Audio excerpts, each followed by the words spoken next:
Om Sairam. Welcome to my channel Sri Sai Divya చరణాలు. బాబా గారి అనుగ్రహంతో ఎంతోమంది సాయి భక్తుల కోసం తెలుసుకుంటున్నాం కదా. మరొక సాయి లీల కోసం తెలుసుకుందామా. ఇమాం భాయ్ చోటే ఖాన్. ఇమాం భాయ్ చోటే ఖాన్ ఔరంగాబాద్ జిల్లాలోని వాజాపూర్లోని నివసిస్తూ ఉండేవారు. అతడు పోలీస్ కానిస్టేబుల్గా పనిచేస్తూ అవకాశం ఉన్నప్పుడు ఫకీర్ దర్వేష్ షా అనే ముస్లిం మహాత్ముని దర్శిస్తూ ఉండేవాడు. ఒకప్పుడు అతడు తాను పరిశోధిస్తున్న నేరం గురించిన వివరాలు తెలపనందుకు క్రైస్తవుడైన ఒక టీచర్ను తీవ్రంగా కొట్టాడు. ఆ టీచర్ నోటి వెంట రక్తం పడి స్పృహ లేకుండా పడిపోయాడు. చోటే ఖాన్ తన ఉద్యోగానికి రాజీనామా చేసి పారిపోతే తప్ప అతడికి శిక్ష తప్పదని మమల్తాదారు చెప్పగా అతడు తన ఉద్యోగాన్ని విడిచిపెట్టి నిజాం రాష్ట్రం నుండి పారిపోయాడు.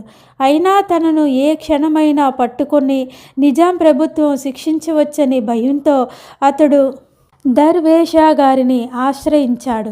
ఆయన అతని షిరిడీలో శ్రీ సాయిని దర్శించమని చెప్పాడు. పిచ్చివానిలా కనిపించే సాయి నిజానికి గొప్ప ఔలియా, సిద్ధ పురుషుడు అవునో కాదో తెలుసుకోవడానికి అవసరమైన పరీక్ష అతనికి తెలిపాడు. ఇమాం భాయ్ చోటే ఖాన్ బాబాతో గల అనుభవాల్ని శ్రీ సాయిబాబా జీవిత చరిత్రలో రాశారు. ఇతడు బాబా గురించి కొన్ని ఆసక్తికరమైన వివరాలు ఇలా వివరించారు. బాబాకు అరబీ, ఉర్దూ భాషలు కూడా వచ్చు.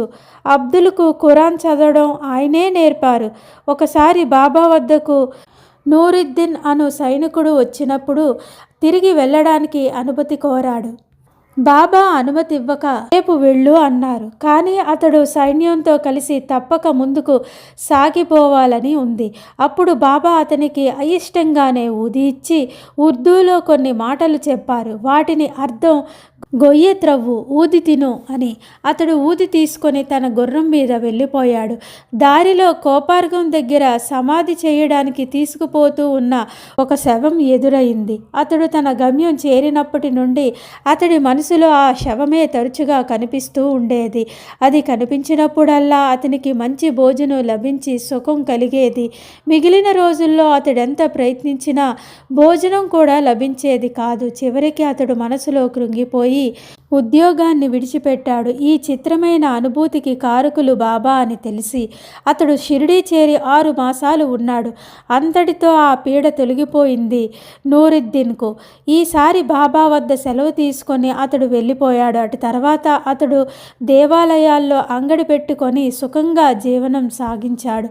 మసీదు ముంగిట మండపం నిర్మించే వరకు బాబా సన్నిధిలో ప్రతిరోజు పగలు తబలా, సారంగి మొదలైన వాయిద్యాలతో మౌలు, కవాలి నిర్వహిస్తూ ఉండేవారు ఇమాం భాయ్ చోటే ఖాన్. మండపంలో వీటిని ఏర్పాట్లు చేయించి అందుకైన ఖర్చు బాబాయే భరించేవారు. మండపం నిర్మించాక ఇది ఆపివేశారు. ముస్లిం భక్తులు నివేదనలు అర్పించినప్పుడు ఒక్కొక్కప్పుడు బాబాయే ఫాతిహా చదివేవారు. మరొకప్పుడు ఎవరి చేతైనా చదివించేవారు. ముస్లిం పండుగలప్పుడు ఈద్గా దగ్గర ప్రార్థనలు చేసుకొని ముస్లింలు మసీదుకు వచ్చి బాబాకు సలాం చేసేవారు. అరుదుగా మసీదులో దుని వద్ద నిలబడి బాబా నమాజు చేసేవారు. కానీ అందరూ ముస్లింల వలె అందుకు తగిన శారీరక క్రియలు చేసేవారు కాదు. అటువంటప్పుడు ఆయన నమాజు చేస్తూనే దుని ప్రజ్వలింపజేసేవారు. హిందువులకి ఎంతో పవిత్రమైన దుని ఎదురుగా బాబా ఎప్పుడో అరుదుగా నమాజు చేసేవారు.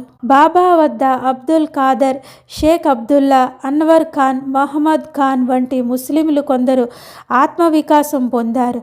అన్వర్ ఖాన్, మందూషా వంటి ముస్లిములు తాము తలపెట్టిన ధర్మ కార్యాలకు బాబా ఆశీస్సులతో అందుకు కావలసిన నిధులు పొందగలిగేవారు కూడా. ఒకసారి బాబా తమ మహాసమాధి గురించి ముందుగా సూచించారు. అప్పుడు నిర్మాణంలో ఉన్న బూటీవాడాను చూపుతూ క్యా బడా దర్బార్ హే, అల్లా మాలిక్ హే, అల్లా అచ్చా కరేగా అన్నారు.